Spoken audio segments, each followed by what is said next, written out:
A história que a gente costuma ouvir sobre a Amazônia, né?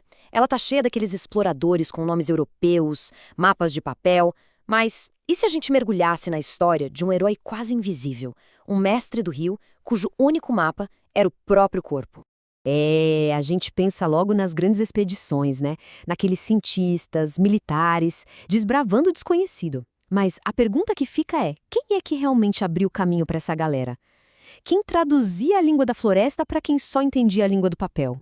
A resposta tá aqui. Manuel Urbano da Encarnação. Sabe, o nome dele não tá nos grandes monumentos, não. Mas ele foi, literalmente, a bússola viva, a carta náutica ambulante para todo mundo que se atreveu a entrar naquele labirinto de águas que é o Rio Purus. O conhecimento dele não veio de livro, não. Veio da pele, da vivência. Então, para a gente entender a genialidade desse homem, a gente precisa primeiro sacar a fronteira que ele carregava dentro dele. Ele era filho de um pai negro com uma mãe indígena do povo Mura. E esse verso, olha, ele resume perfeitamente a vida dele. Ele não era nem uma coisa, nem outra. Ele era a própria ponte. Pensa só na tensão, na força que esse cara precisou ter para equilibrar essas duas heranças, ainda mais no Brasil do século XIX. E aqui está o ponto central para entender Manuel Urbano.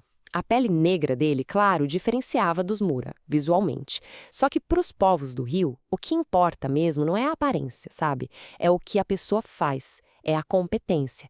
Ele se tornou Mura não por causa do sangue, mas porque ele dominava completamente os códigos da sobrevivência ali.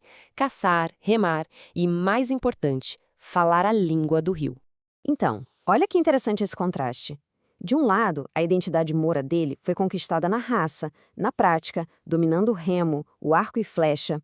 Do outro lado, a identidade negra, que era definida pela pele, né? E que fazia dele um estrangeiro em quase todo lugar. Mas essa posição, essa coisa de estar entre mundos, acabou dando para ele uma objetividade, uma liberdade que ninguém mais tinha.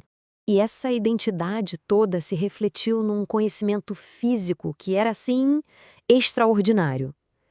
O corpo do Manuel Urbano não era só um corpo, era um instrumento de altíssima precisão. A faculdade dele não foi em sala de aula de jeito nenhum. O aprendizado era direto no corpo, tátil, visual, auditivo. E o erro ali não significava uma nota baixa, significava naufrágio. Ele não aprendeu a ler palavras primeiro. Ele aprendeu a ler a correnteza. Pensa bem, enquanto os exploradores dependiam daqueles instrumentos que viviam enferrujando com a umidade, o Manuel Urbano usava uma tecnologia muito mais avançada, os próprios sentidos. Ele lia as rugas na superfície da água, sentia o cheiro da chuva a quilômetros de distância e sentia a profundidade do rio só pela vibração do remo na mão. O corpo dele era, na prática, uma extensão do rio. Era uma ciência pura, forjada na experiência. E esse detalhe aqui é simplesmente genial. A pele negra dele, que em outros lugares poderia ser motivo de exclusão, ali se tornou um símbolo de poder. Imagina a cena. Enquanto os outros corriam para a sombra, ele ficava lá, na proa da canoa, imóvel sob o sol forte. Para os povos indígenas que medem poder pela capacidade de aguentar o tranco do ambiente, ele era o homem que o sol respeitava. Ponto. E essa autoridade física, essa resistência toda, somada àquela identidade única dele, bom, isso se transformou na sua maior ferramenta diplomática. É que para os povos indígenas, ele não era o jará, o invasor branco. Ele chegava e era outra coisa. Ele era o Orobaná, o negro bom. Um cara que falava as línguas deles e, mais importante, respeitava o mundo deles. Para um Murici como ele se tornou, o rio não é um território para ser conquistado, entende? É como se fosse um parente que se visita. A navegação dele era um diálogo o tempo todo. Ele não chegava invadindo, ele pedia licença. Trocava notícia por direção, trocava fumo por segredos sobre um atalho no rio. E essa citação, nossa, ela mostra perfeitamente o poder que a presença dele tinha. Onde o homem branco chegava e causava fuga, a figura do Manuel Urbano causava curiosidade, causava respeito. Eles não viam nele um conquistador. Eles viam alguém que carregava o próprio rio nos olhos.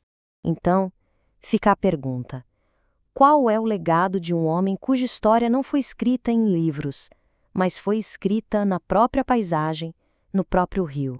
A ironia é gigantesca, né? A memória oficial, a do Império, jogou ele para uma nota de rodapé.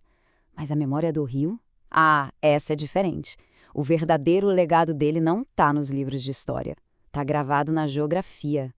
Tá no nome de um município no Acre e nas cidades que ele ajudou a fundar. Ele nunca ganhou estátua, busto de mármore, nada disso. Mas quer saber? Talvez ele nem precisasse.